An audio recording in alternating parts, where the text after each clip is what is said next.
அருகே அமச்சியாபுரம் கிராமத்தில் மேல்நிலை நீர்த்தேக்க தொட்டியில் மலம் கலக்கப்பட்டதாக புகார் எழுந்திருக்கிறது. துர்நாற்றம் வந்ததை அடுத்து இந்த புகாரை அவர்கள் தெரிவித்திருக்கிறார்கள். இதுகுறித்த கூடுதல் விவரங்களை நம்முடைய சிறப்பு செய்தியாளர் வெற்றியிடம் கேட்கலாம்.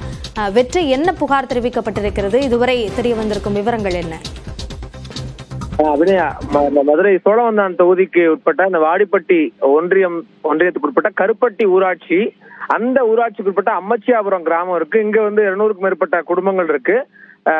இங்க இந்த கிராமத்துக்கான பொது குடிநீர் தொட்டி, மேல்நிலை நீர்த்தேக்க தொட்டி இருக்குது. இந்த தொட்டில 2 நாட்களுக்கு முன்னாடி தண்ணியில துர்நாற்றம் வந்ததை அடுத்து அவங்க மேல தொட்டில ஏறி பார்த்திருக்காங்க. பார்த்தப்போ அதுக்குள்ள மலம் தண்ணிக்குள்ள மலம் கிடந்தது பெரிய அதிர்ச்சி அடைஞ்சு உடனடியாக அவங்க அதுல இருந்து தண்ணி குடிக்கிறத நிறுத்தியிருக்காங்க.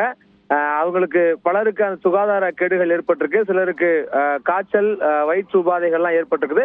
உடனடியாக கிராம ஊராட்சி செயலாளர்கிட்ட புகார் கொடுத்திருக்காங்க. இதுவரைக்கும் நடவடிக்கை எடுக்கலன்னு சொல்றாங்க மக்கள். மாவட்ட நிர்வாகம் நேரடியா விசாரணை செஞ்சு சம்பந்தப்பட்டவங்க மேல உடனடி நடவடிக்கை எடுக்கணும் அப்படிங்கிறாங்க. அப்புறம் ஒரு அவசர மருத்துவ குழு ஏற்பாடு செஞ்சு உடனடியாக அவங்க அனைவருக்கும் மருத்துவ பரிசோதனை செய்யப்படணுங்கிறாங்க.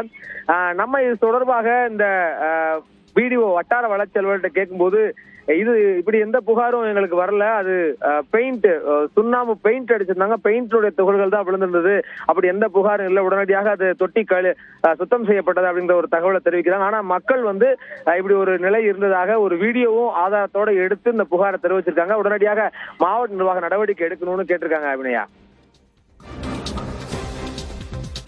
அதிர்ச்சி அளிக்கக்கூடிய இந்த நிகழ்வு குறித்த விரிவான விவரங்களுக்கு நன்றி வெற்றி.